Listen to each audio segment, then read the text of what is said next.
Bienvenue sur Africa 24 dans cette nouvelle édition du Non-Stop Info. Voici les titres de l'actualité. La 9e réunion ministérielle de la coalition internationale contre Daesh. Une réunion organisée à Marrakech ce 11 mai.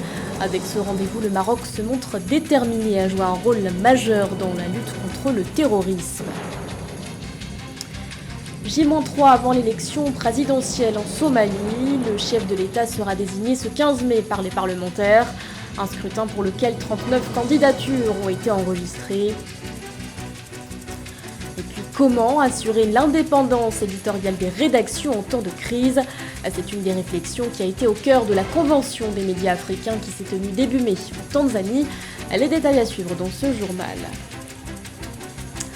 Mais tout d'abord, direction le Nigeria, où les ministres souhaitant se présenter à la prochaine élection présidentielle doivent démissionner avant le 16 mai prochain. C'est la directive émise par le président Muhammadu Buhari, conformément à la loi électorale. L'annonce a été faite ce 11 mai par Laye Mohamed, le ministre de l'Information. Cette mesure ne concerne cependant pas le vice-président Yemi Osinbajo, qui convoite lui aussi le fauteuil présidentiel. Rappelons que le prochain scrutin devrait se tenir en février 2023. Avant cette échéance, le parti au pouvoir, le Congrès des progressistes, doit organiser à la fin du mois de mai des primaires pour désigner son candidat. C'est la première qu'un tel rendez-vous est organisé en Afrique. Le Maroc a abrité ce 11 mai la 9e réunion ministérielle de la coalition internationale contre Daesh, organisée à Marrakech. Cette session, supervisée par le Royaume et les États-Unis, a vu la participation de plusieurs États africains, dont le Burkina Faso, le Niger ou encore le Bénin. C'est Vrandouke. Cette édition de la coalition contre Daesh, 9e du genre, qui se tient pour la première fois en terre africaine, réunit plus de 80 représentants d'États autour de la question de l'éradication du terrorisme. Pour les experts des questions sécuritaires présents au Maroc, le terrorisme ne peut plus se circonscrire aux seuls États en proie à ce fléau. Il faut élargir le champ de lutte. La rencontre de Marrakech se donne ainsi pour mission d'éradiquer la menace Daesh en trouvant des orientations précises et des réponses concrètes pour contrer l'expansion du groupe terroriste à travers le monde. This meeting is important as part of efforts to review measures that have been put in place in the past. Cette réunion intervient à un moment où l'Afrique de l'Ouest, le Sahel et le continent dans son ensemble sont confrontés à la menace que représentent les différentes filiales de terroristes et même Al-Qaïda. La tenue de cette réunion à un moment aussi critique fait partie d'une stratégie plus large dans laquelle les États sont impliqués. By the different affiliates of ISIS and even Al-Qaeda. So having it at such a critical moment is part of the wider strategy, the comprehensive strategy that states are involved. Après la Turquie, l'Ukraine et le Yémen, le Bénin emboîte le pas dans la coalition avec sa déclaration d'adhésion ce jour. Victime ces derniers temps d'attaques terroristes au nord du pays, à la frontière avec le Burkina Faso, le Bénin prend ainsi un acte fort témoin de la nécessité de s'unir pour faire front contre le terrorisme à l'échelle mondiale.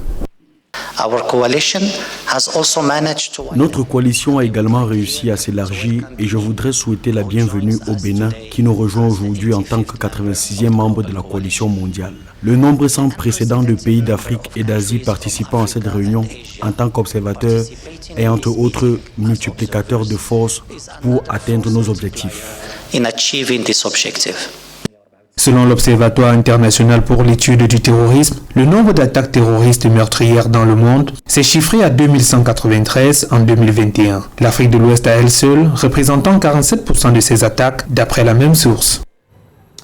L'actualité nous emmène également en Algérie où l'ancien ministre de la Justice, Tayeb Lou, a bénéficié d'une réduction de peine alors qu'il avait écopé d'une peine de 3 ans de prison ferme. La justice l'a finalement condamné en appel à 2 ans d'emprisonnement.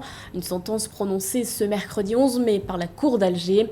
L'ancien ministre qui exerçait ses fonctions sous la présidence de l'ex-chef de l'État, Abdelaziz Bouteflika, a été reconnu coupable en mars dernier d'entrave au bon fonctionnement de la justice, trafic d'influence et abus de fonction. Il était en visite officielle en Algérie. Le ministre russe des Affaires étrangères, Sergueï Lavrov, est venu consolider le partenariat entre Moscou et Alger dans le contexte de la guerre en Ukraine. Au cours de son déplacement, le chef de la diplomatie russe s'est entretenu avec son homologue Ramtan Lamamra, mais aussi avec le président Abdelmajid Tebboune. Les précisions de Zahra Mohamed Moutiou. Une visite officielle de 2 jours pour renforcer les relations diplomatiques et économiques. En pleine offensive russe en Ukraine, le chef de la diplomatie russe, Sergueï Lavrov, était en visite officielle en Algérie. Le pays du Maghreb demeure un allié clé de Moscou. Sergueï Lavrov s'est entretenu ce mardi avec son homologue algérien, Ramtan Lamamra, avant d'être reçu par le président de la République, Abdelmajid Tebboune. Cette visite est la première de Sergueï Lavrov en Algérie depuis janvier 2019 et elle a débouché sur l'établissement d'un nouvel accord devant régir les relations bilatérales. Nous avons eu une rencontre fructueuse aujourd'hui avec mon homologue, le ministre Sergueï Lavrov, dans le cadre des consultations politiques régulières axées sur nos efforts conjoints pour approfondir la coopération bilatérale et multilatérale. Ce déplacement coïncide avec le 60e anniversaire de l'établissement des relations diplomatiques entre les deux États. Des liens toujours au beau fixe, l'Algérie, à l'instar d'autres pays africains, s'est toujours refusé de condamner l'offensive russe en Ukraine. Nous avons informé nos amis algériens en détail sur le développement de l'opération militaire spéciale en Ukraine menée par la Fédération de Russie et les milices du Donbass. Nous apprécions la position équilibrée et objective prise par l'Algérie sur la crise ukrainienne dans le cadre des organisations internationales et la cohérence de sa propre politique étrangère. L'Algérie, un allié, qui sur le plan militaire est l'un des principaux acheteurs d'armement russe dans le monde, derrière l'Inde et la Chine. Un partenariat qui se consolide. À l'issue de sa visite, le ministre russe des Affaires étrangères a remis au chef de l'État algérien, Abdelmajid Tebboune, une invitation de la part du maître du Kremlin, Vladimir Poutine, pour se rendre prochainement à Moscou. Plus que quelques jours avant l'élection présidentielle en Somalie, ce dimanche 15 mai, députés et sénateurs devront élire le nouveau chef de l'État. Plusieurs candidats sont en lice, parmi eux l'actuel chef de l'État, Mohamed Abdullahi Mohamed. Les détails avec Nathalie Mo. Le 15 mai 2022, 39 candidats sont en lice pour l'élection présidentielle somalienne. Le président sortant Mohamed Abdullahi Mohamed est candidat à sa réélection, fait inédit dans l'histoire politique de ce pays de la Corne de l'Afrique. 2 autres anciens présidents somaliens sont candidats à ce scrutin, Hassan Sheikh Mohamud qui a dirigé le pays entre 2012 et 2017 et Sherif Sheikh Ahmed qui a dirigé le pays entre 2009 et 2012. Ceci n'est que le reflet de la forte tribalité qui caractérise la société somalienne actuelle, avec l'ambition pour chaque clan, non seulement d'exercer le pouvoir, mais également d'en contrôler les ressources. Cela peut également être perçu comme l'absence d'un leadership fédérateur autour des défis politiques et surtout socio-sécuritaires auxquels la Somalie fait face. En Somalie, le président est élu au suffrage indirect par les sénateurs et les députés. Il faudra rassembler au moins 2/3 des voix des députés et sénateurs, soit 184 voix, pour devenir le prochain président de la Somalie. Pour atteindre cet objectif, les candidats ont commencé à présenter leur manifeste de campagne devant les 2 chambres du Parlement fédéral le 11 mai 2022. Dans le contexte actuel, ce mode de dévolution du pouvoir est celui qui permettrait de réduire les risques liés à l'organisation de cette élection. D'abord, il permettrait de prendre en considération, ou alors il permettrait l'expression des aspirations de chaque groupe sociologique, mais également il permettrait de réduire les risques sécuritaires à cette élection, en ce sens que les rassemblements de masse accroissent bien évidemment le risque d'attentat. Initialement fixée au 10 octobre 2021, l'élection présidentielle du 15 mai va mettre fin à plus d'1 an de crise politique marquée par le blocage du processus électoral avec en toile de fond des tensions entre le président Mohamed Abdullahi Mohamed et le premier ministre Mohamed Hussein Roble. Quelle solution pour financer la relance de l'Afrique? La question est au cœur de la 54e session de la conférence des ministres africains de la planification et du développement économique de la Commission économique pour l'Afrique. Un événement qui se tient actuellement au Sénégal et ce jusqu'au 17 mai prochain. Nous retrouvons sur place notre correspondante Philomène Tine. Un comité d'experts se réunit du 11 au 13 mai pour débattre sur des sujets techniques et certaines questions statutaires portant sur la relance des économies africaines, actuellement au cœur des priorités des gouvernements. Selon les experts, la crise du Covid-19, les instabilités politiques, l'insécurité et la crise entre la Russie et l'Ukraine sont les principaux paramètres qui entravent le développement économique du continent. Plus de 400 journalistes ont répondu présents à l'événement. La Tanzanie a organisé début mai la Convention des médias africains, un événement organisé à Arusha à l'occasion de la Journée mondiale de la liberté de la presse. Au cours de ce rendez-vous, les réflexions ont notamment porté sur la question de l'indépendance éditoriale des rédactions en temps de conflit. Reportage de notre correspondant Fraterne Dakai Senga.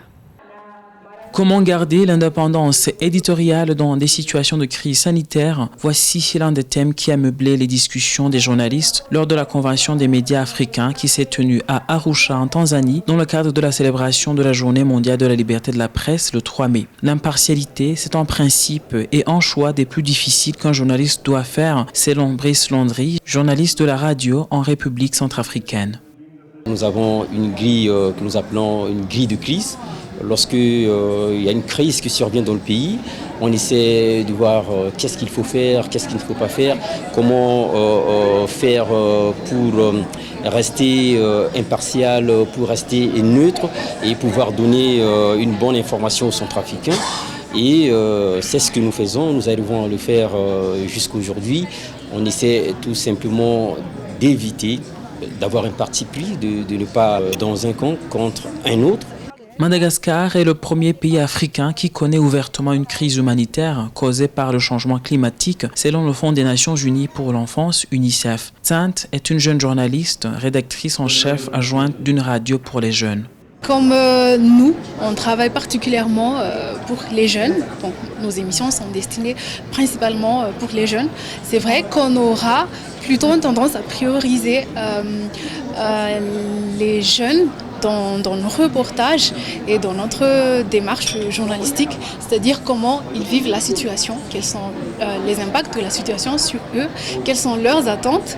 Mais après, comme j'ai dit tout à l'heure, on ne se contente pas de ce côté-là uniquement, mais on va pousser notre recherche encore plus loin, essayer de chercher les informations qu'ils veulent obtenir, que ce soit auprès de l'autorité, du gouvernement ou vraiment d'autres sources. Et on va essayer de les offrir d'une façon, dans un langage qui soit compréhensible, dans un langage adapté aux jeunes par la suite. En matière de liberté de la presse, l'Afrique peine à décoller selon Reporters sans frontières. Dans son dernier rapport, 23 pays sur 48 sont en rouge ou en noir sur la carte, ce qui signifie que la situation des journalistes dans ces pays est toujours préoccupante. Ce journal a été réalisé par l'ensemble de la rédaction. Merci de votre fidélité. L'actualité continue sur Africa 24.